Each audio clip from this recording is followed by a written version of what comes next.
morning, ladies and gentlemen. Top of the morning. I just want to come on here just to chat a little bit. Like, not even to set up the camera and get on mic and stuff like that. I just want to sit face to face with you guys and like talk like a personal conversation prior to the game. I got the Giants game on in the background. They're getting crushed right now, 17-3. But I want to talk just personal one-on-one pregame with you guys, man. I'll be honest with you. This team has not gave me much confidence. As you guys know, I personally feel like the season's over from the aspect of turning it completely around and get a playoff berth. But for some reason today, I feel like this team is going to win. I really do. I'm guaranteeing a win, and I know you're probably like, Juan, you should not be doing this. You know better. You know this team is not good for it. But I'm going to.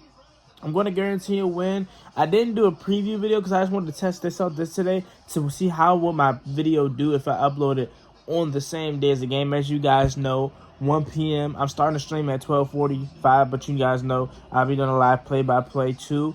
And we're going to be locked in, man. But I definitely think Washington's going to win this game. Brian Robinson's playing, so that is going to be a big boost back for this team. We're going to see how much he plays, though.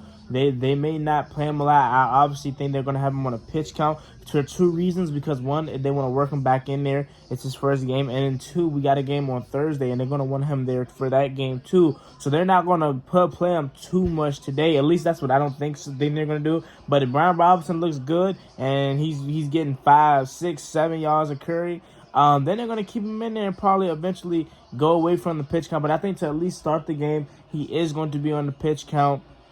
And it's going to be good to have him back. Now, Logan Thomas is going to be a game-time decision because he's dealing with a calf injury. Sam Cosmi's out for today's game, so that means I believe Cornelius Lucas will be sliding into right tackle, and then right guard will be Sadiq Charles. They benched him instead over Trey Turner. Wes Reicher's still out.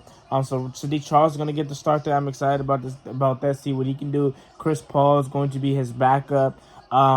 And Charles Leno is now going to have to be a tackle/guard, or Sadiq Charles is going to have to be a tackle/guard today because we didn't call up any backup tackle. So he is like the only emergency tackle if Charles Leno or Cornelius Lucas was to go down. So hopefully no injuries on that front. Cole Turner is going to be making his season debut too. So I'm excited about that. But I need this offense to put up some points. You know what I'm saying? If we're going to take the run first approach, that's cool. But move the chains, man. Scott Turner, please call a better game.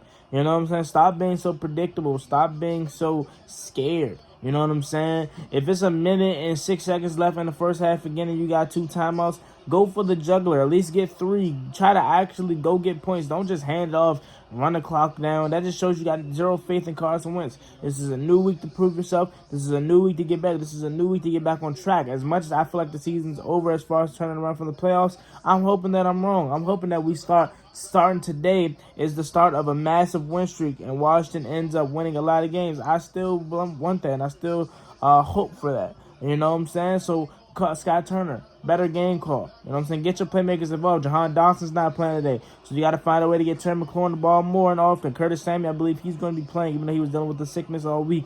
You know what I'm saying? De'Ami Brown's going to be stepping in there today. So is Cam Sims. Get these guys involved, man. You know what I'm saying? Don't just call, run plays and then screens. Actually design some stuff. You know what I'm saying? Roll out passes. You know the offensive line's in shambles, right? You know Carson Wentz can't get any protection, so don't call no 7-step drops.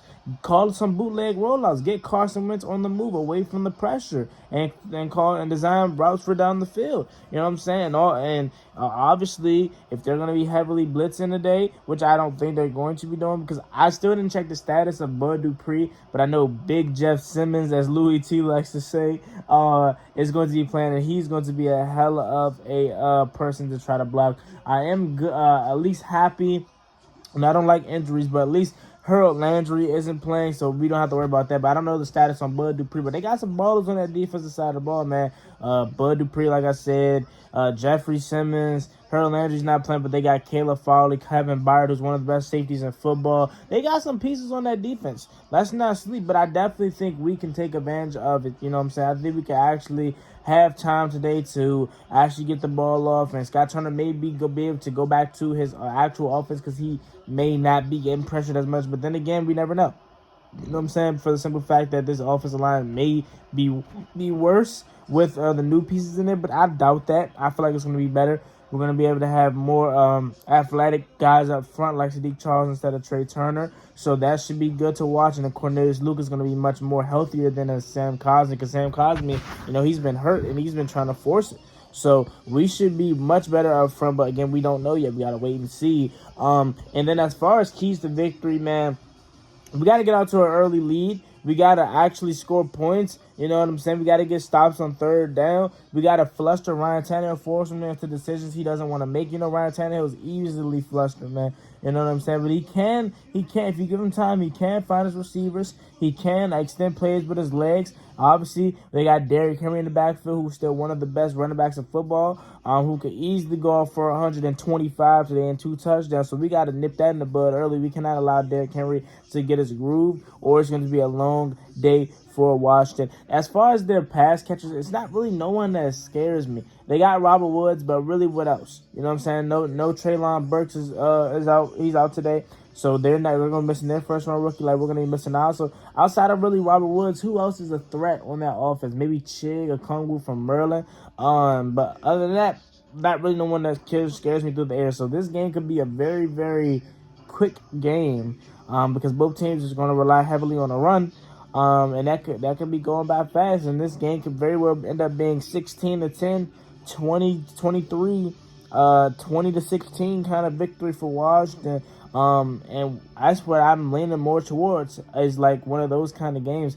I don't see it being a high scoring game just because both teams really have no faith in their quarterbacks.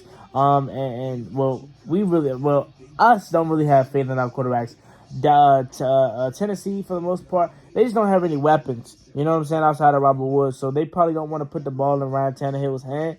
So they're just going to rely heavily on Derrick Henry, and they're not wrong for that. He's the king, man. He's one of the best running backs in football, so why not? You know what I'm saying? If we had a Derrick Henry, we would do the same thing, but we got a Brian Robinson and Antonio Gibson, so we'll see how that plays out today. But yeah, man, I just want to come over quickly to talk some pregame with you guys, man.